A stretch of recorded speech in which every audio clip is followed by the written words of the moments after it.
A poor woman abandoned her twin babies in the woods, but the Millionaire CEO saw everything and did the unthinkable. "Sir, it's 1 a.m. Where are you going?" Logan didn't take his eyes off the dark road as he gripped the steering wheel tighter, his voice a low growl barely masking exhaustion. "Anywhere but here." The voice on the other end, his assistant, always efficient, always composed, hesitated. "Do you want me to call Dr. Mayers?" Logan ended the call. The road stretched endlessly ahead, swallowed by thick trees and flanked by shadows that moved with the wind. Rain lashed against the windshield, and the wipers squeaked in rhythm. But he didn't notice. He hadn't slept in 3 nights, haunted by the same dream. Shattered glass, a child's scream, the twist of metal, and then silence. The memory was always the same. His wife's smile fading in the rearview mirror, his daughter reaching for the balloon in the back seat, the truck swerving too fast around the corner. Logan pressed harder on the gas pedal. The forest road was one he had driven 100 times before, back when life had meaning. But tonight, it felt like foreign ground, silent and cruel. Then he saw her. Just ahead, through the blur of rain and fog, a figure emerged. Small, hunched, moving between trees like a ghost. Logan slowed. Headlights illuminated a young woman, soaked through, blonde hair plastered to her face. She cradled something in each arm. Bundles wrapped in blankets. Logan's breath caught. The woman moved with urgency but not panic. She reached a gnarled old tree just off the roadside, knelt and gently laid the 2 bundles at its roots. Rain poured over her as she kissed each one softly on the forehead. "I'm sorry," she whispered through sobs. "Please, survive." Then she stood. Logan threw the gear into park and jumped out. "Hey, wait!" His voice sliced through the rain. She turned slightly at the sound, just a flicker of movement, but then she ran, disappearing into the dark woods beyond. Her thin frame vanished into the mist like she had never been there at all. "What are you doing?" he shouted after her, stumbling over branches and mud as he chased into the tree line. "Come back!" But the only answer was the wind. He stopped, listened. Nothing. No footsteps, no breathing, no trace. The rain intensified, soaking through his coat. Logan stood alone beneath the swaying trees, breath heavy, heart thudding. He turned back. The 2 bundles lay where she had left them, huddled against the roots of the tree, barely moving. He knelt beside them, hands trembling as he peeled back the soaked fabric. 2 infants, twins, no more than a few weeks old. Their lips were pale, their eyes shut tight. One gave a soft whimper, the other barely moved. A sob caught in Logan's throat.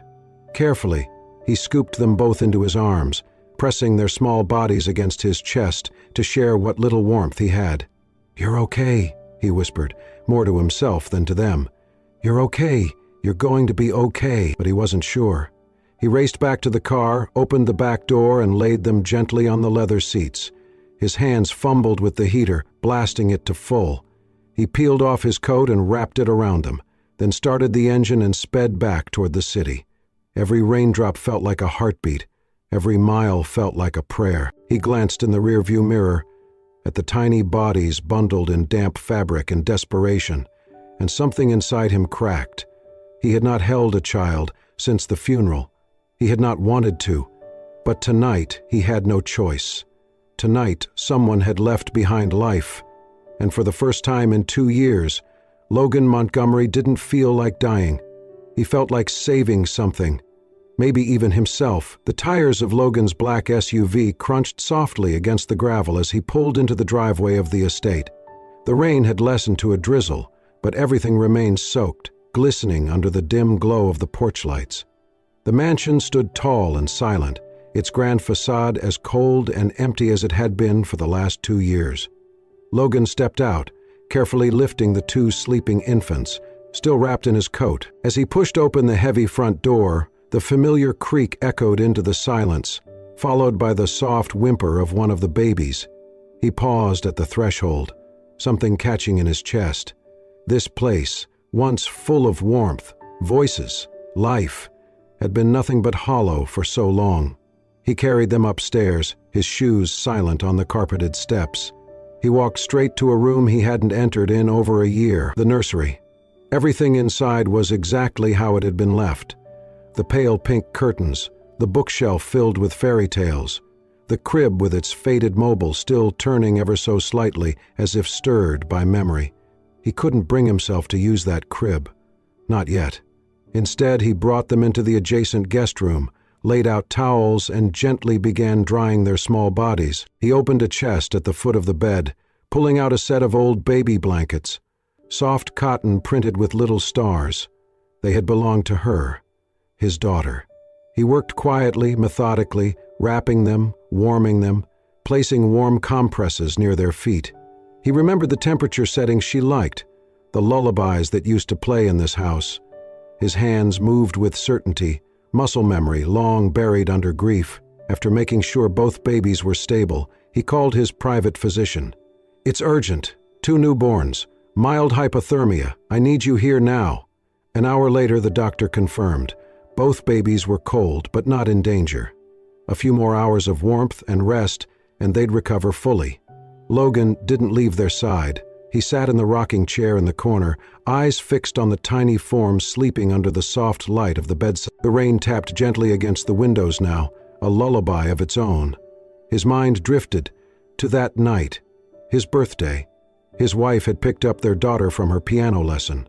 They were on their way home, balloons in the back seat, a cake on her lap. He remembered the last voicemail, his daughter singing happy birthday, off-key and laughing. Then the phone call, then the silence. It had broken him. Tonight, that silence had been shattered again, but this time by the smallest cries in the woods. He hadn't expected to feel anything when he held them. He had expected panic, maybe confusion, but instead something deep inside him stirred. Something he thought had died along with them. Logan leaned forward, brushing a fingertip over the tiny fist of the baby girl. Hope. He didn't know why that word came to him, but it felt right. Then he looked at the baby boy, his chest rising and falling rhythmically, lips slightly parted. Ray, Hope and Ray, 2 names, 2 lives.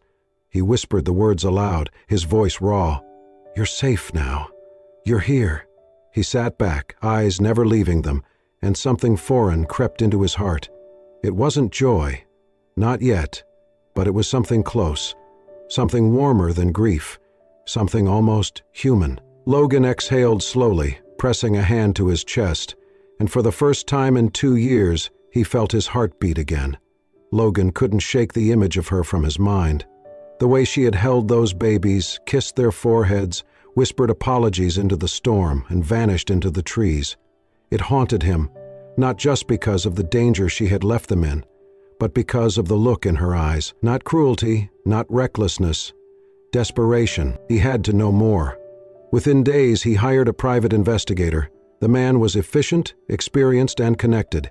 They scoured traffic cameras along the forest road, checked gas stations, and cross-referenced shelter logs with facial recognition tools. Finally, a match appeared, a battered women's shelter on the outskirts of the city.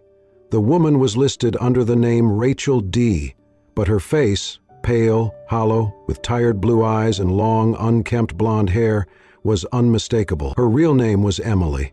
Logan didn't tell anyone he was going. He just got in his car and drove. The shelter was modest, tucked between 2 abandoned buildings. He walked through the front gate, ignoring the cold looks from staff. One of the counselors hesitated when he asked for Emily, but she eventually gestured to the back garden. Logan stepped outside. There she was. Emily sat alone on a worn wooden bench, wrapped in a gray blanket, her shoulders hunched. Her face was thinner than he remembered, her eyes distant, almost vacant, like she hadn't truly been present in weeks. In her arms, she held a cloth doll, faded pink, missing one eye. She rocked it gently as if it breathed. Logan took a step forward, gravel crunching beneath his shoes. Emily looked up. Recognition dawned. Her eyes widened and she clutched the doll tighter. She started to rise but faltered, fear etched into her features. She stumbled back a step. Logan didn't stop. He stood before her, soaked in quiet fury. "How could you abandon them like that?" His voice was low, trembling with restrained rage. In the rain? In the cold? What kind of mother? Emily burst into tears before he could finish. Her knees buckled, and she dropped to the bench, shoulders shaking. I didn't want to, she choked. I had no choice. Logan stood frozen. The anger in his chest twisted into confusion. Emily looked up, eyes shimmering. You don't know what it was like, she whispered. He would have killed them. He almost did. She took a deep breath, trying to steady herself. Then the words began to pour out, ragged and rushed, like she'd been holding them in for years. I was with him for 3 years. He was fine at first. Then the drugs took over. He beat me, trapped me. I tried to leave, so many times. But he always found me, always dragged me back. I couldn't call the police. He said if I ever tried again, he'd hurt them, the babies. She hugged the doll tighter, trembling. I thought if I left them somewhere someone kind might find them, they'd have a chance. I didn't want to let go. I stayed up all night before that. I looked them in the eyes and I told them I loved them, and then I walked away. Tears streamed down her cheeks. I came back, she added, barely audible. I came back an hour later, they were gone. I searched the woods screaming, but they were gone. Logan sat slowly on the edge of the bench, his voice quieter now. You never reported it, never told anyone. Emily turned to him, desperation in her eyes. I was afraid they'd take them away forever, that no one would believe me, that someone worse might get them. She wiped her nose with her sleeve. I've been praying every day since, just hoping. Maybe someone good. Maybe they lived. Logan stared at her. The woman before him wasn't a monster. She was a broken mother trying to survive. And now he understood. Emily sat in silence for a long moment, her hands trembling around the old cloth doll she clutched like a lifeline. The rain had started again, soft and steady, tapping lightly against the garden's tin awning. Logan remained still beside her, the sharp edge of his anger now dulled by the weight of her words. She took a breath, then another. My boyfriend, he wasn't always like that, she began, voice distant, like she was speaking through layers of memory. But the drugs changed him. He got paranoid, angry. I was his possession, not a person, just something to control. She looked at Logan, eyes glistening. He locked the windows, took my phone, punched the walls just to watch me flinch. When I got pregnant, I thought it might change him. I thought maybe love could fix it. Her voice broke on the word. But it didn't. It got worse. She turned her gaze to the doll, smoothing its tattered dress with her fingers. When the twins were born, he didn't even come to the hospital. Said they weren't his.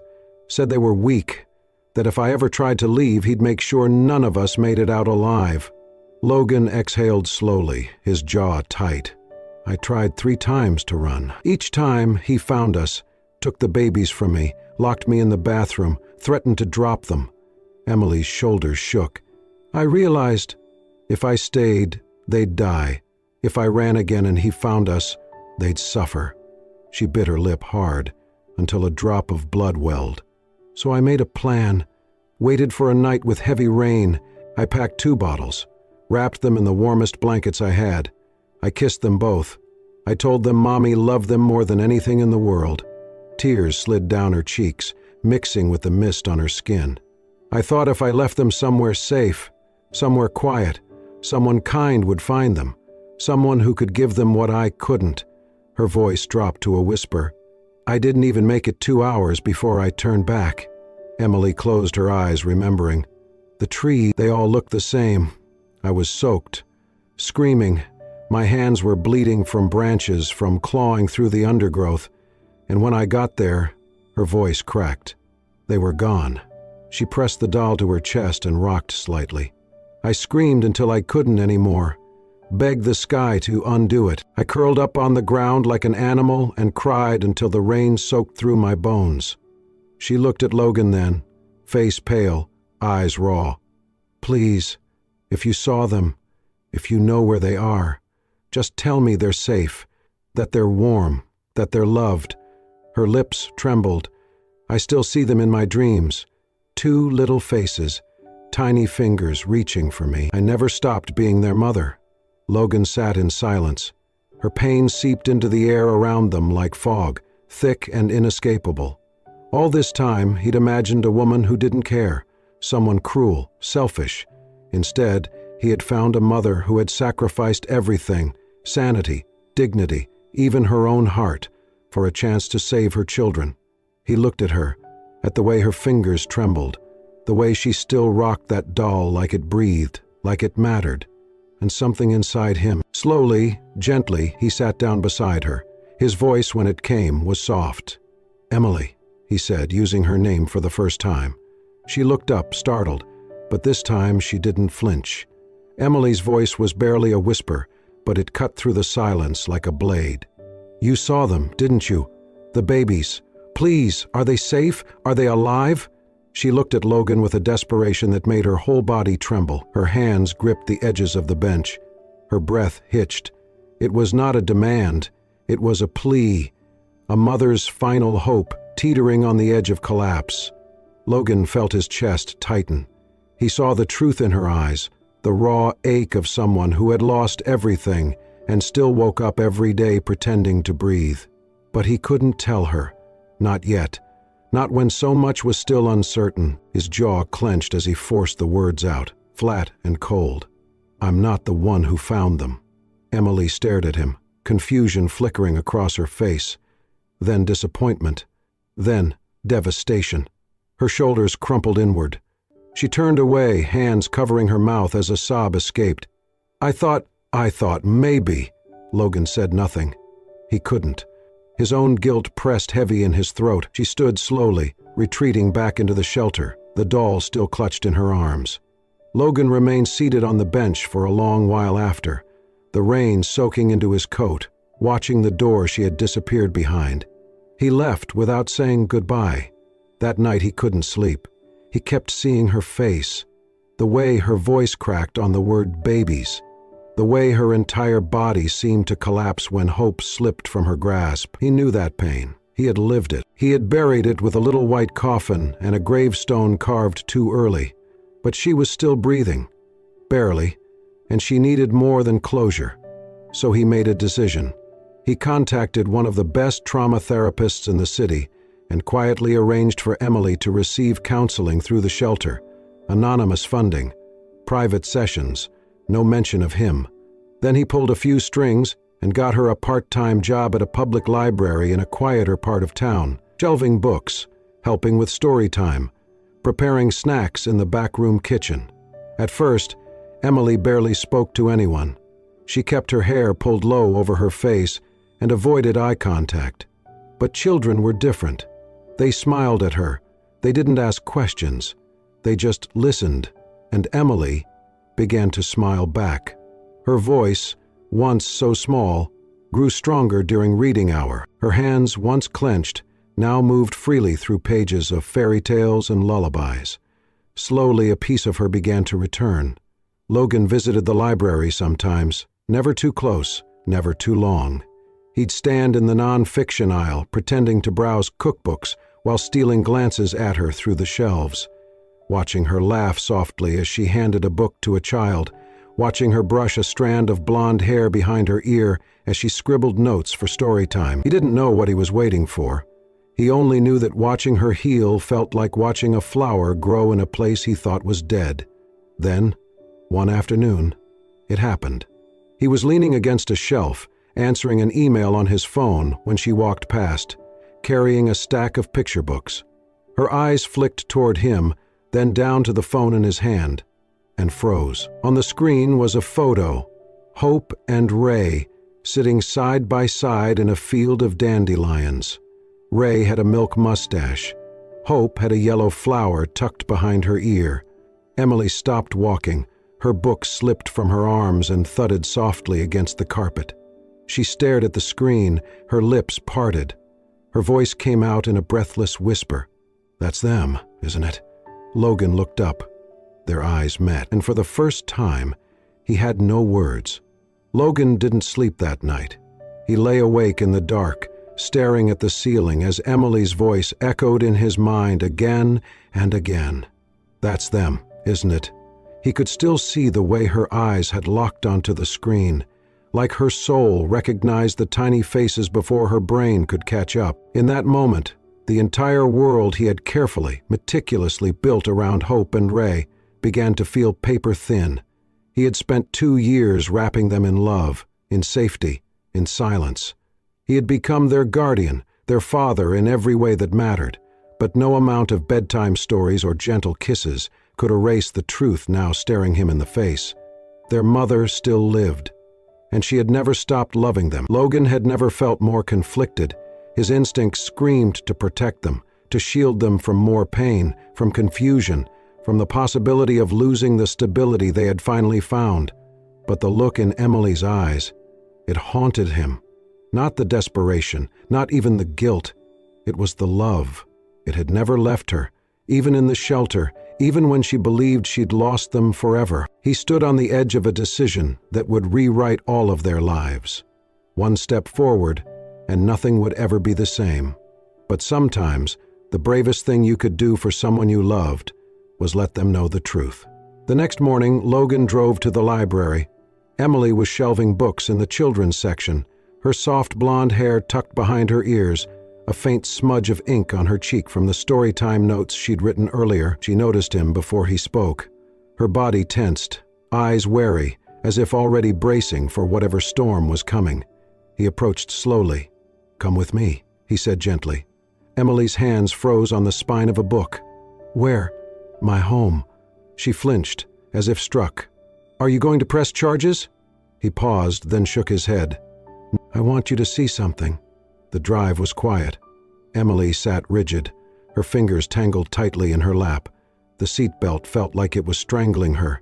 She couldn't tell if it was hope or dread tightening her chest. Maybe both. Maybe that's what guilt always felt like when it carried love inside it. As the iron gates to Logan's estate swung open, Emily's breath caught.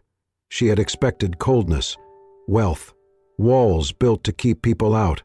But instead, she saw warmth. The windows glowed golden in the early afternoon light. The garden swayed with soft breezes. Everything about the place felt lived in, not locked away. Logan led her up the steps, through the vast entrance hall, and down a corridor lined with children's drawings and finger paint artwork, taped beside black and white portraits. Her steps slowed. Then he stopped in front of a door. When he opened it, her world stopped moving. The nursery was painted a soft, hopeful yellow.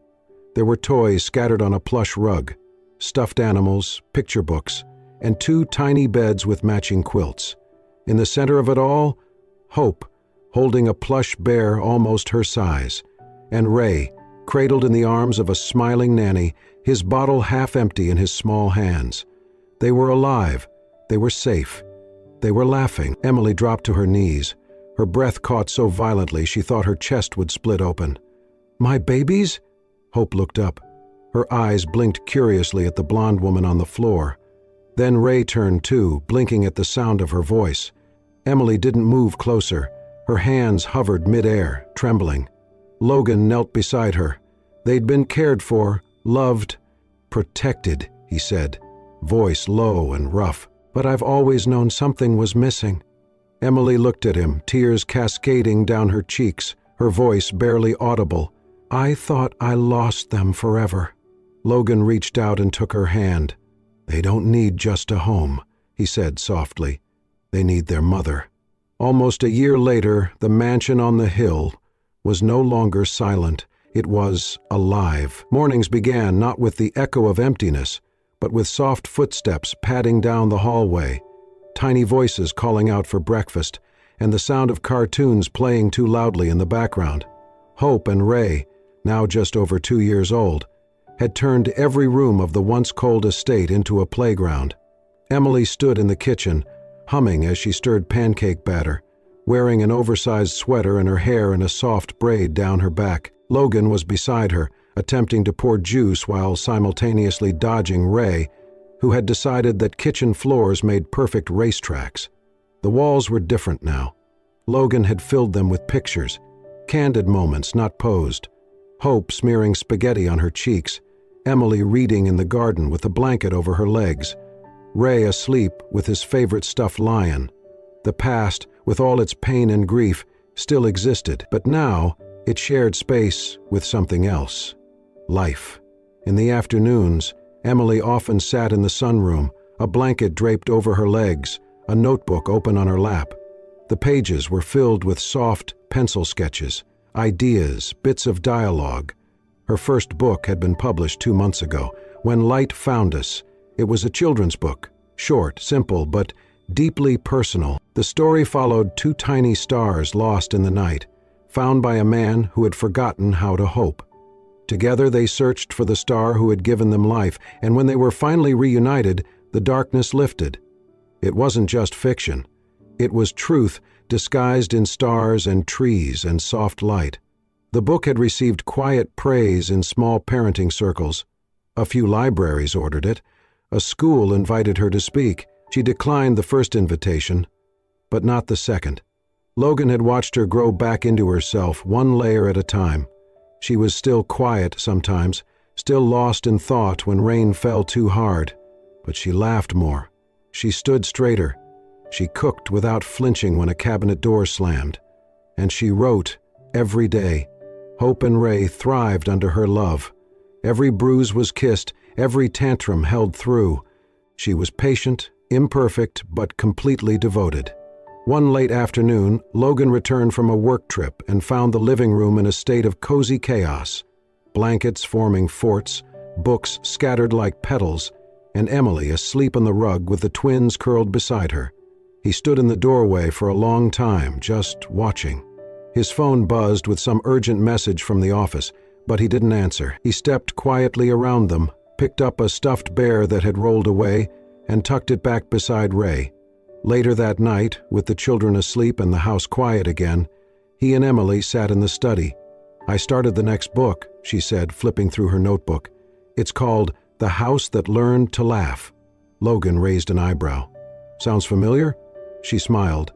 "It's about a big house that used to be scared of noise, but then 2 little lights moved in, and one big quiet man who didn't know he had a heart anymore." He chuckled softly, then reached for her hand. "Emily, I thought I was done, with life, with love. I thought what happened to me meant the end of everything that mattered." She squeezed his fingers gently. "It wasn't the end," she said. "It was just a dark place, and sometimes the light doesn't find you right away. Sometimes you have to become the one who walks toward it." He looked at her, really looked, and saw not just the woman who had left 2 babies in the forest, but the woman who had come back, who had fought her way through guilt, grief, and silence to love them again. The mansion no longer echoed with ghosts.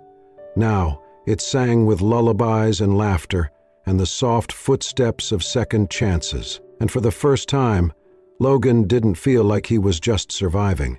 He felt home. The garden was lit like a dream. Strings of soft white lights draped between the trees, glowing like tiny stars, caught in a gentle dance. Paper lanterns floated above the patio, swaying with the spring breeze. Laughter echoed under the open sky, blending with the quiet hum of music playing from an old speaker. The melody was one of Emily's favorites, the same lullaby she had once sung quietly to herself in the shelter, pretending the doll in her arms was Hope. But tonight, it was real. Hope and Ray were turning 3. The twins wore paper crowns made of gold foil and glitter, their cheeks sticky with frosting and fingers tangled in ribbon. A table held a cake shaped like a castle, flanked by trays of fruit, tiny sandwiches, and candles shaped like stars. Emily stood by the trellis, a simple cream dress flowing around her legs. Her eyes shimmered not with tears, but with something steadier. Joy, peace, the kind that comes not from perfection, but from healing.